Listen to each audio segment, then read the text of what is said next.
자, 반갑습니다. 동아시아사 71강. 오늘은 좀 소리가 울릴 수가 있습니다. 장소가 평상시에 사용되는 교실이 아니라 좀 넓은 공간이라서 소리가 좀 울릴 수 있으니까 양해를 부탁드릴게요. 자, 우리가 오늘 배울 파트는 이제 2차 대전 전후 처리와 동아시아에 관련된 문제입니다.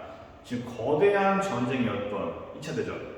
아시아의 경우는 태평양 전쟁이었죠. 이 태평양 전쟁이 종료된 다음에 동아시아가 어떠한 국제 질서에 따라서 흘러가는가에 대해서 만나보겠습니다.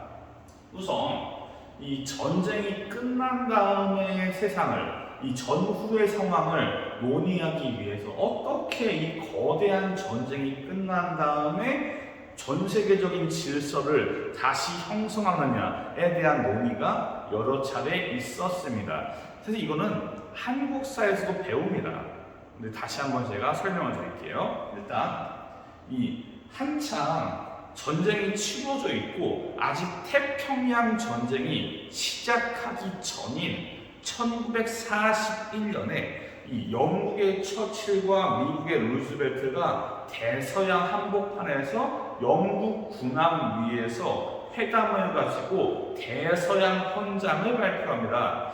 여기에서 나오는 내용은 뭐냐? 이 대서양 헌장에서 여러 가지 항목들이 있는데 그 중에 하나가 바로 이 국제 평화를 유지할 수 있는 그런 범국제적인 국제 기구가 필요하다라는 합의를 합니다. 그에 따라서 탄생되는 게 국제연합, 지금도 존재하는 UN입니다. 지금도 존재하는 UN이 이 대서양 헌장의 이런 방침에 따라서 이걸 바탕으로 해서 등장을 한 것이죠. 그리고 한국사에서 여러분들의 시험 범위에 지난 중간고사 시험 범위의 마지막 파트였을 거예요. 이 국제사회에서 우리의 독립을 약속하기 위한 여러 가지 회담들, 우리의 독립을 약속하기 위했다기보다는 이 전후의 질서를 논의하면서 이 전범국가였던 일본에 대한 그런 제재라든가 논의사항을 하면서 한국도 다시 언급이 된 거죠. 세 가지가 있습니다. 여러분들이 일단 이 세 가지를 다 구분을 잘 해주시는 게 좋습니다. 한국사에서도 마찬가지로 세 가지의 회담을 구분하는 게 중요하거든요. 동아시아도 마찬가지입니다. 먼저 카이로 회담에서는 일단 여기 모인 사람들이 미국과 영국과 중국입니다. 중국이 끼어요. 여기서 일단 일본에 대해서 항복을 요구하고요. 근데 이거는 포츠담과 겹치는 부분입니다. 그래서 무조건 항복 나온다고 무조건 포츠담으로 가시면 안 돼요. 여기도 마찬가지로 일본한테 무조건 항복을 요구를 합니다.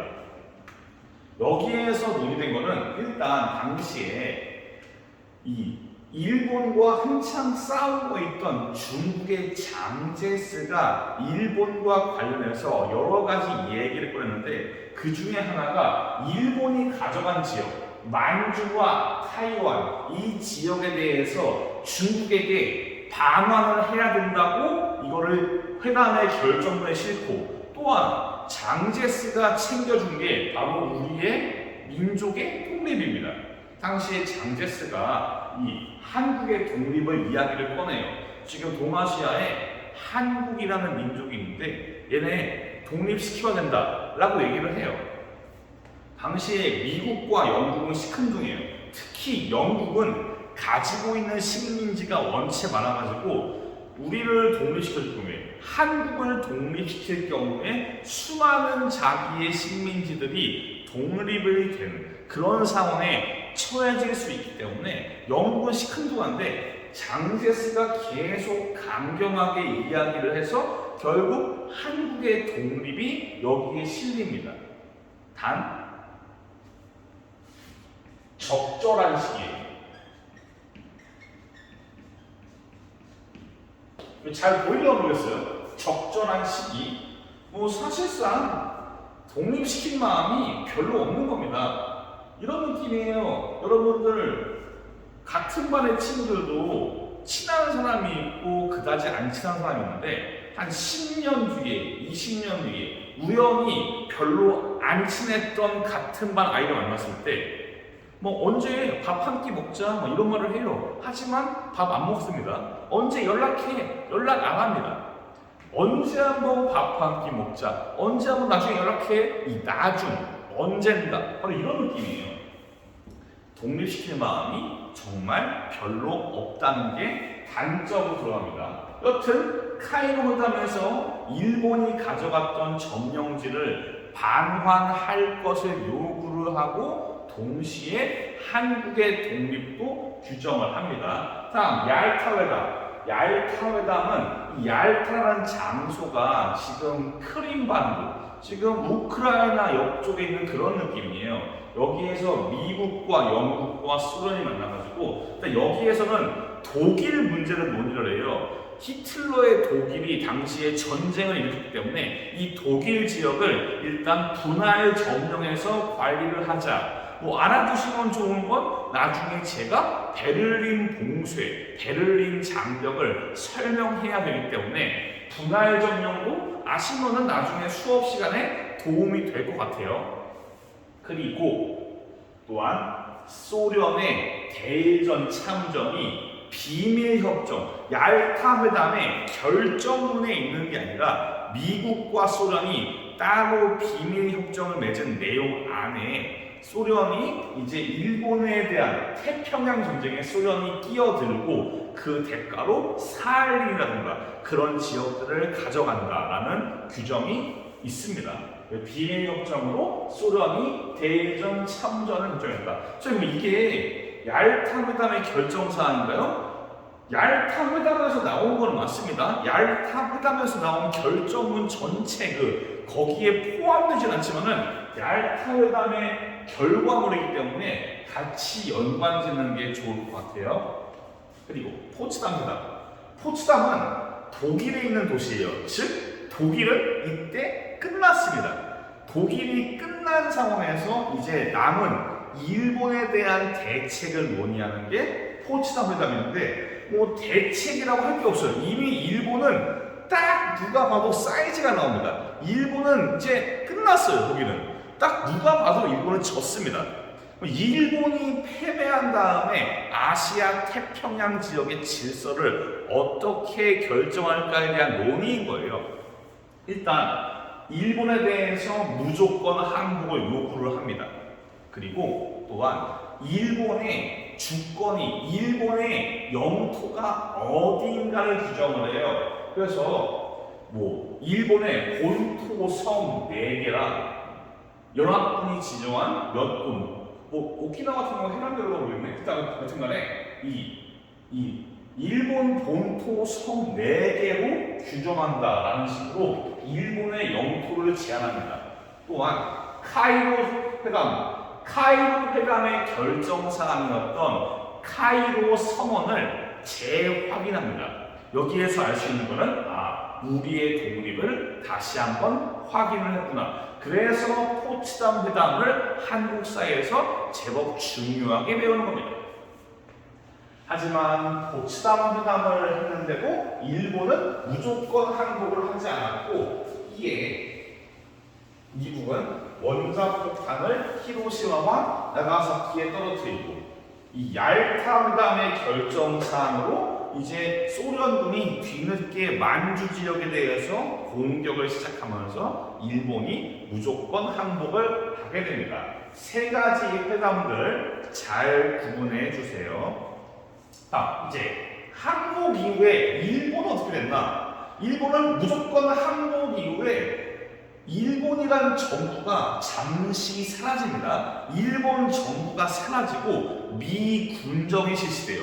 마치 우리 대한민국에 당시에 광복 이후에 미군이 들어와서 미군정이 실시가 된 것처럼 미국 당시 일본은 연합국 최고사령부 제너럴 헤드쿼터 그럴 거예요. 철자가 이 연합국 최고사령부가 설치가 되어서 여기에 사령관이 군정의 책임자로서 일본을 통치하는 겁니다.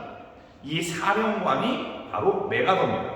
인천 상륙작전으로 유명했던 메가더가 이 당시에 일본의 지배자가 되는 겁니다. 일본 사람들은 여당으로 메가더를, 이 당시에 메가더를 쇼군같이 해요. 메가더 막부 이래가지고, 도쿄 막부 이래가지고, 메가더 쇼군이라고 표현하기도 합니다. 여튼, 이렇게 해서 미군에 의한 통치. 정확히는 연합국 최고 사무국이라는 사실상 미국이 통치한 것과 마찬가지입니다. 그래서 메가더가 궁정을 실시하고 극동국제군사재판, 일본의 전범들, 이 침략 전쟁을 계획하고 실행하고 민간인을 학살하고 이런 전쟁 범죄자들에 대한 재판이 도쿄에서 이루어집니다. 이게 극동국제군사재판, 줄여서 도쿄 전범재판이라고 합니다. 그래서 극동국제군사재판. 잠깐 저거의 결정사항을 좀 볼까요? 이거거든요. 좀 자세하게 할게요. 여러분들도 시험 공부할 때 좀 자세하게 하세요. 일단 당시의 전범의 기준은 A급, B급, C급이에요. 소연님, A가 제일 악랄하고 C가 제일 덜한 거 아닙니까? 라고 할 수 있는데 A, B, C는 이 경중, 이 침략 행위나 전범 행위를 강하게 하고 약하게 한 그런 게 아니라 이 분야마다 달라요. A급 전범은 침략 전쟁을 계획하고 실행한 사람들이고, B급은 포로에 대한 학대, C급은 민간인 학살. C급도 정말로 하나하나 주옥같이 악랄한 분들이에요. B급에서는 심지어 포로를 잡아먹은 사람도 있어요. 자기 술안주에 쓴다고 포로를 살해해서 포로의 인육을 먹은 그런 쓰레기 같은 분들이 있어요. 여튼 그래서 A, B, C는 이렇게 나뉩니다. 그래서 일단 도조 히데키, 당시의 군부 정권의 실세라 우두머리, 일본 정부의 당시의 수상이었던 도조 히데키 등 A급 전범에 대해서 7명은 사형을 집행을 합니다. 실제로 교수형으로 죽여버려요. 7명은. 근데 나머지는 안 죽습니다. 여기 A급 전범에서 보시면은 잘 보여놓으셨어요. 여기 요게 사형이에요.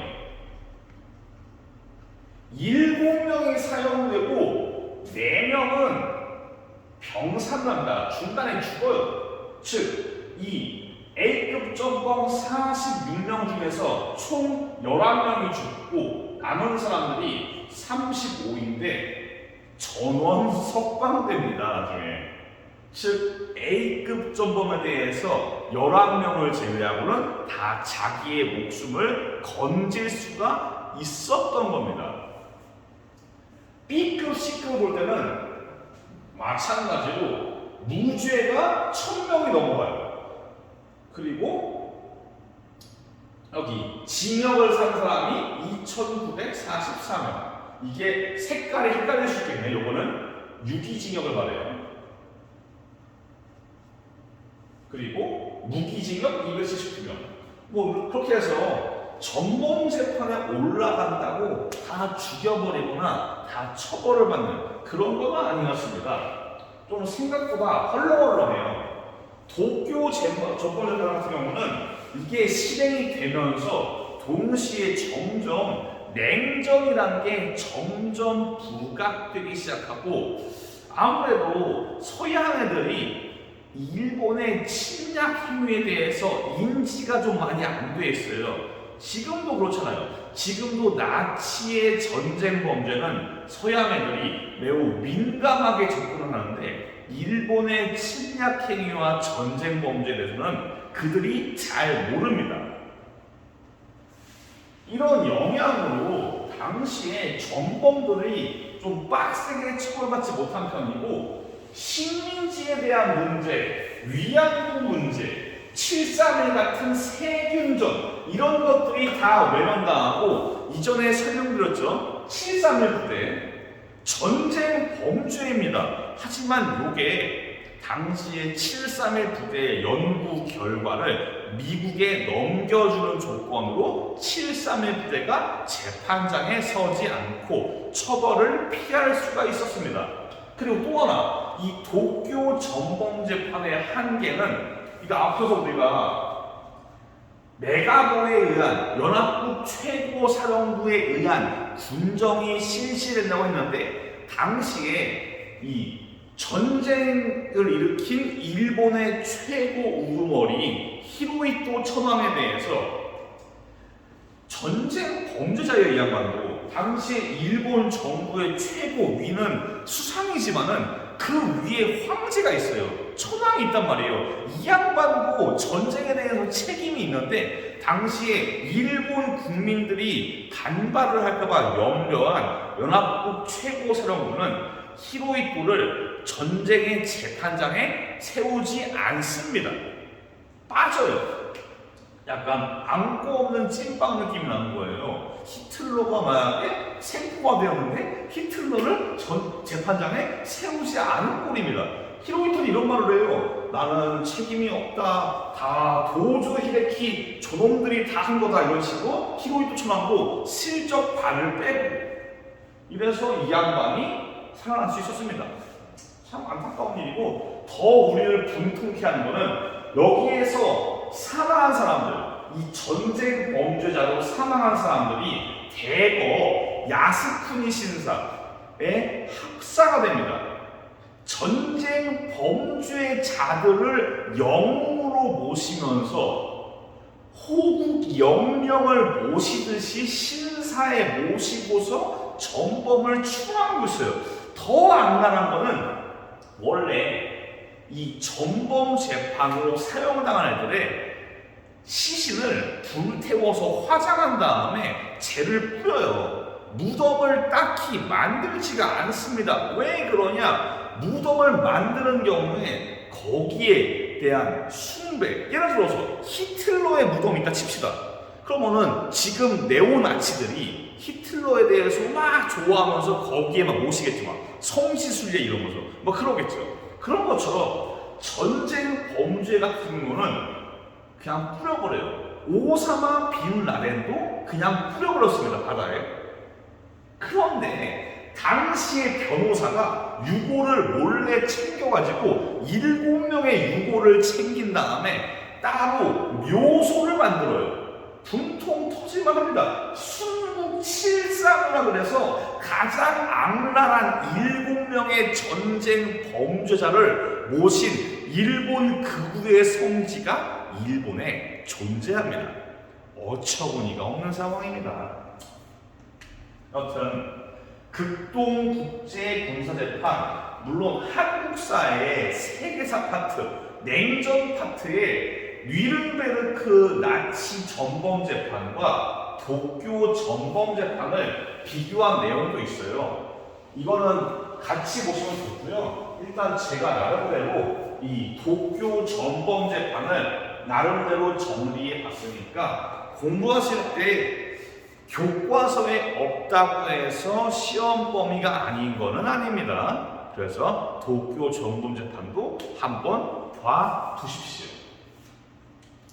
자, 그래서 이제 메가도는 어떻게 미 군정, 이 연합국 최고사령부에 의한 군정을 실시를 했는가? 먼저 당시의 전쟁 중에 군수산업으로 성장했던 재벌들을 대거 해체해버리고 재벌의 등장을 방지하기 위한 법들을 만들어요. 물론 이 법들은 제대로 되지 않아서 나중에 다시 재벌들 등장합니다. 그리고 농지개혁을 실시해서 일본 내의 자영농의 규모를 늘려요. 마치 우리 한국사에서 배우는 토지개혁과 비슷한 역할을 한 겁니다. 우리 교과서에는 농지개혁이 자세하게 나오지는 않습니다. 다른 교과서에는 농지개혁이 되게 자세하게 나올 때도 있더라고요. 하지만 그냥 농지개혁으로 자영농을 유수했구나 정도로만 아셔도 될 것 같습니다. 그리고 헌법을 개정합니다. 평화헌법이라는 신헌법을 만듭니다. 1946년에. 요게 중요합니다. 이 페이지에서 가장 중요한 게 평화헌법이고 그 다음은 도쿄 전범재판이에요. 자, 평화헌법의 내용은 먼저 이거를 헌법의 내용을 보면서 같이 볼게요. 글씨가 잘 보이려나 보겠어요? 여기 교실이 스크린은 제법 커가지고 글씨는 잘 보일 텐데 제 소리가 많이 울릴 거예요. 일단 일본 국민은 블라블라블라 겁나 길죠. 심플하게. 자, 일단 다시는 전쟁의 참화가 일어나지 않도록 하는 것을 결의한다. 이 헌법의 목적 자체가 다시는 전쟁이 나지 않게 하자라는 전쟁 방지의 목적이 있습니다. 먼저 주권은 국민에게 있다.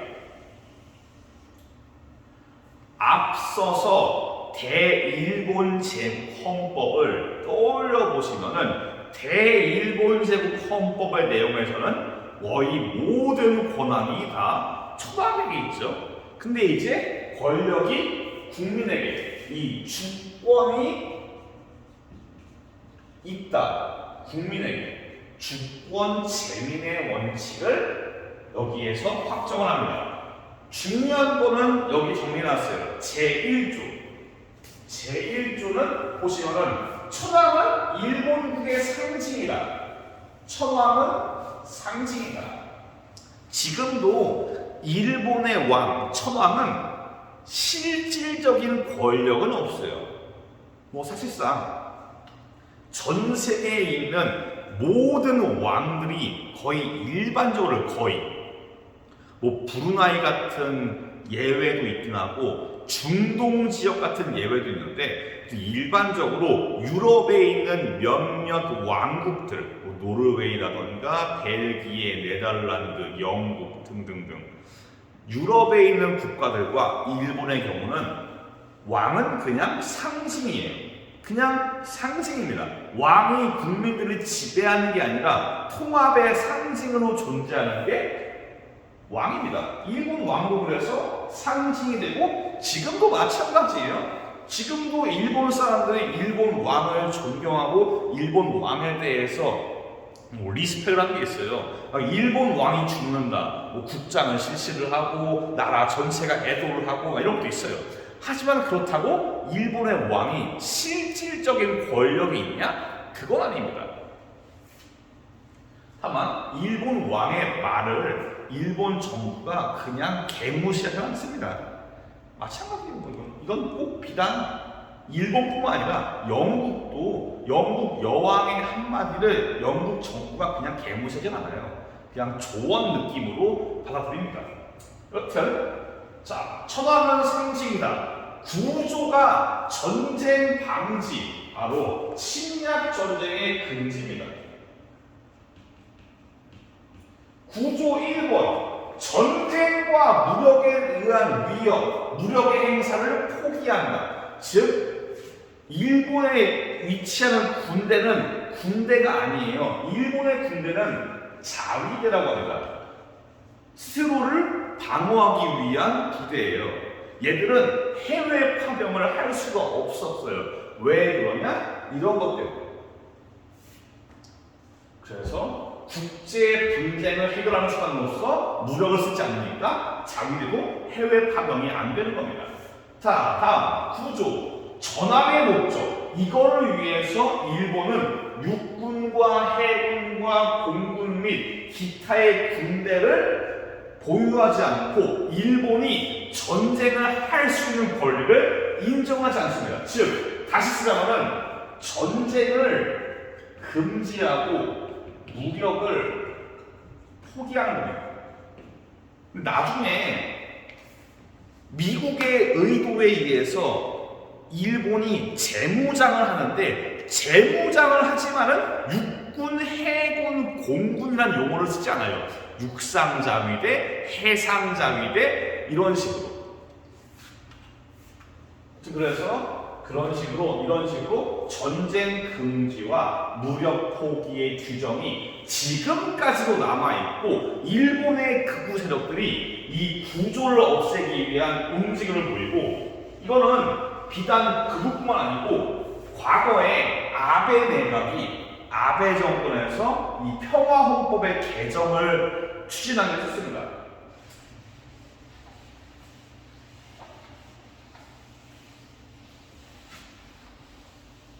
자, 이게 평화헌법의 내용이에요. 평화헌법 중요하거든요. 다시 말합니다. 주권재민의 원칙이 있었고, 천황은 상징이고, 그리고 전쟁을 포기하고 무력을 포기한다. 내용 알아두십시오. 넘어갈게요. 이렇게 일본을 미군이 지배하고 평화헌법으로 일본에서 모든 무력적 수단을 없애버렸는데 이제 전 세계 질서가 바뀝니다. 과거에 유럽이 지배하던 그런 시대가 아니라 이제 소비에트 연방과 미국이 이제 공산주의와 자본주의로 서로 맞서 싸우는 그런 이념의 갈등, 냉전이 본격화됩니다. 여러분들이 한국사 시간에 세계사 팩트를 배우는지 안 배우는지 저는 잘 모르겠어요. 하지만 당시에 소비에트 연방이 동유럽 지역으로 그 세력을 확장해가지고 폴란드, 루마니아, 불가리아, 유고슬라비아 막 동유럽 지역으로 확대를 하고 그리스와 터키까지 소련이 노리자 트루먼 대통령이 트루먼 독트린을 발표하면서 이제 소련의 팽창을 미국이 개입하겠다. 이제 적극적으로 방어 및 봉쇄를 하겠다. 뭐를? 사회주의의 팽창을 막겠다고 얘기를 해요. 이거는 유럽뿐만 아니고 아시아도 해당이 돼요. 이게 왜 그러냐? 나중에 배우고 다음 시간에 배우지만은 국공내전으로 중국이 빨갛게 물듭니다. 그리고 북한도 빨갛게 물들고요. 즉 빨갛게 동아시아가 이제 공산주의의 빨간 맛으로 물들어가는 상황인데 이런 상황에서 미치네. 어디 보자. 이게 화면이 여기까지라서 지도를 그리기 애매한데 작게 그려볼게요. 자, 당시의 상황에서 여기가 빨개요. 여기도 빨개요. 점점 빨갛게 물들어가는 상황에서 동아시아의 질서를 완전 전체가 빨갛지 않게 동아시아에서 공산주의를 막기 위해서는 중요한 지역이 일본. 일본에서 이제 주력으로 이제 동아시아에서 빨간색 공산주의를 막아나가는 그 중간 기점, 이 기점으로서 일본의 지정학적 위치가 매우 중요해지는 겁니다.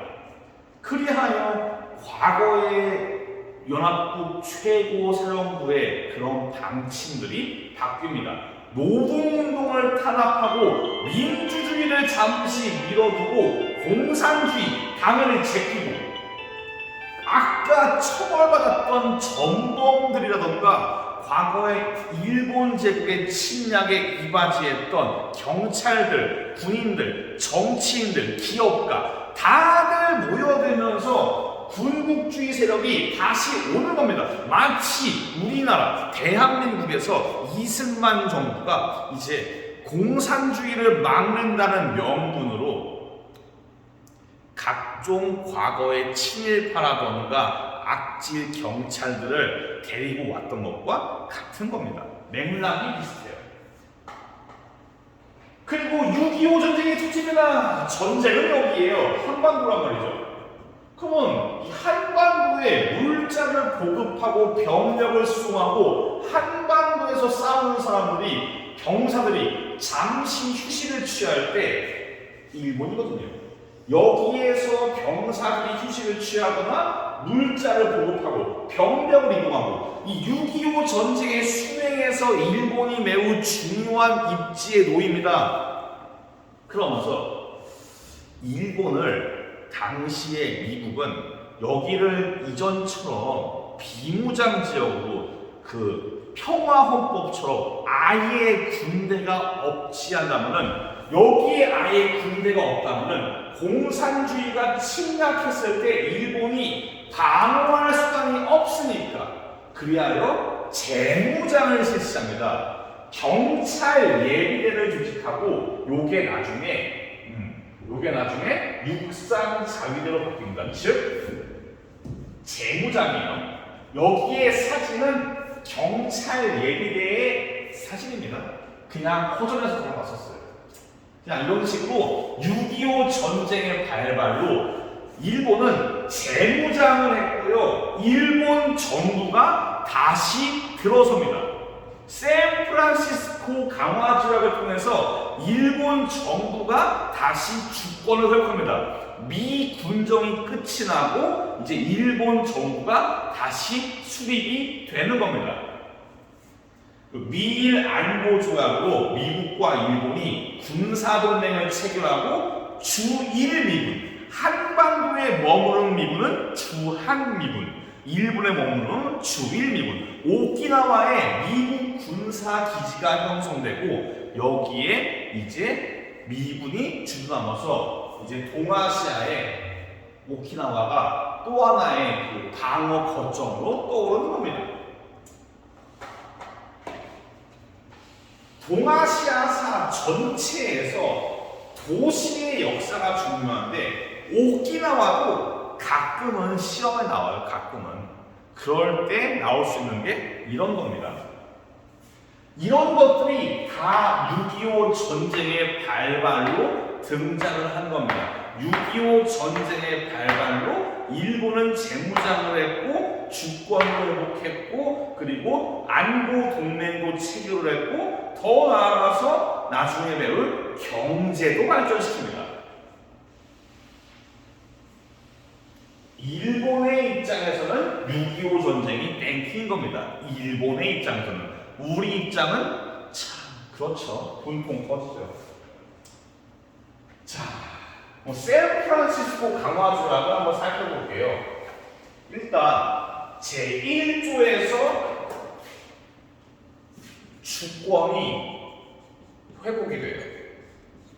일본의 주권이 회복이 되고 이 샌프란시스코 강화 조약이라는 게 태평양 전쟁에서 맞서 싸웠던 일본과 연합국이 체결한 조약이에요. 마치 베르사유 조약 이런 느낌인 거예요.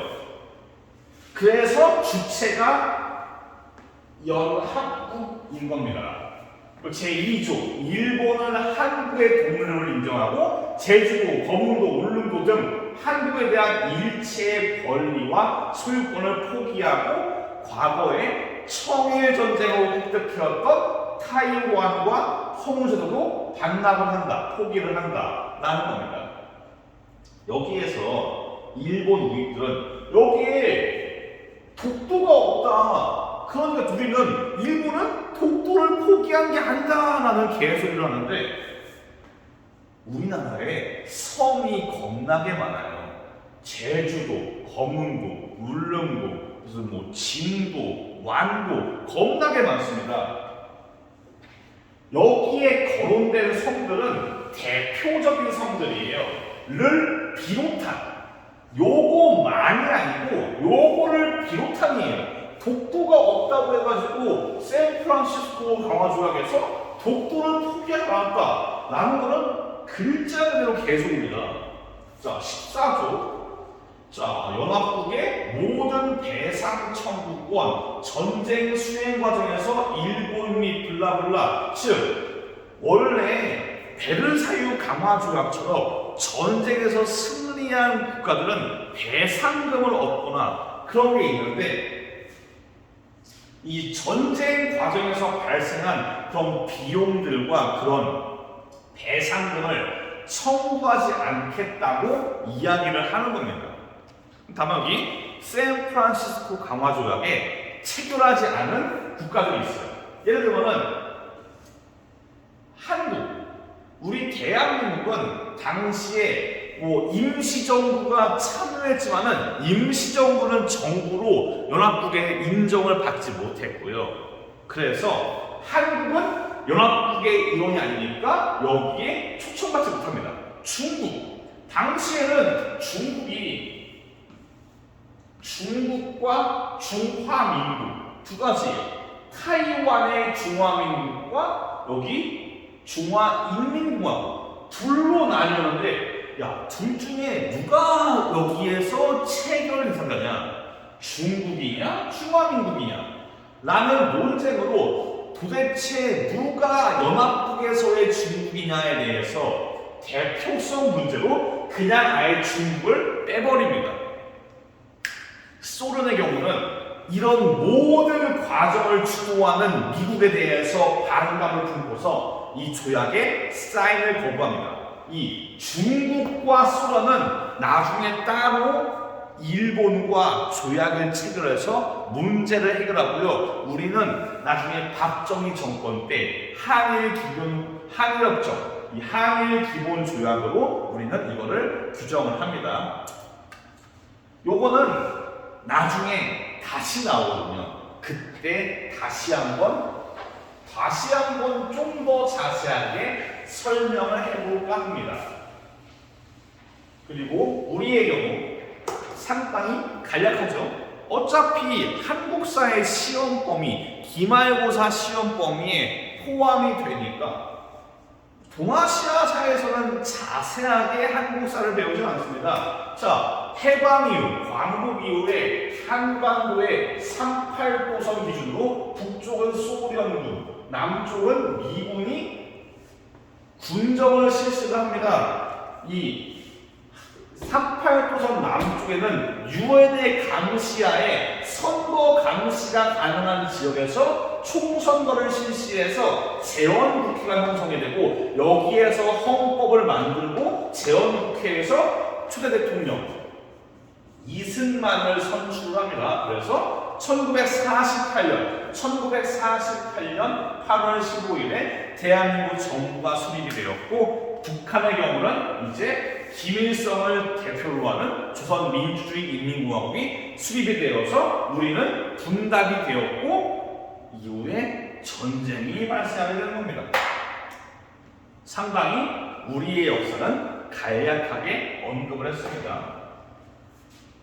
6.25 전쟁도 마찬가지예요. 동아시아사에서의 6.25 전쟁은 우리는 조금 시야를 넓게 보는 겁니다. 동아시아사는 전쟁의 세세한 디테일을 보는 게 아니라 이 전쟁으로 동아시아사가 어떤 영향을 받게 되었나, 동아시아의 배경, 영향 이런 것들을 주로 배웁니다.